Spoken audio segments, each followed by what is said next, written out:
नाशिकच्या सातपूर येथील गोळीबार प्रकरणी धक्कादायक माहिती समोर आली आहे। लोंढेंकडून बार मालक आणि त्याच्या कुटुंबियांचं अपहरण करण्यात आलं। आरपीआय नेते प्रकाश लोंढे आणि त्याच्या मुलाच्या टोळीनं अपहरण केल्याची माहिती आहे। 4 ऑक्टोबरच्या मध्यरात्री सातपूरच्या एका बारमध्ये गोळीबार झाला होता। बारमध्ये कोणाचे वाद होणार नाहीत यासाठी प्रोटेक्शन मनी म्हणून महिन्याच्या उत्पन्नाच्या 10% रकमेची मागणी लोंढे गँगने केली होती।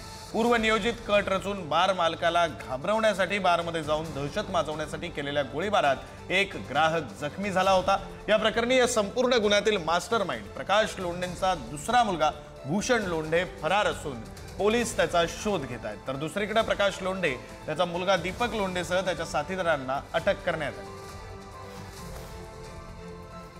प्रकाश लोंढे आणि त्यांच्या टोळीनं केलेल्या संघटित गुन्हेगारी कृत्यान्वये एक सातपूर पोलीस स्टेशन येथे त्यांच्याविरुद्ध गोळीबाराचा त्या ठिकाणी गुन्हा दाखल आहे। त्याच्यामध्ये स्वतः प्रकाश लोंढे तसंच त्याचा मुलगा दीपक आणि इतर त्यांचे असे 7 साथीदार अशा एकूण 9 लोकांना त्या ठिकाणी सदर गुन्ह्यामध्ये आम्ही अटक केलेली आहे।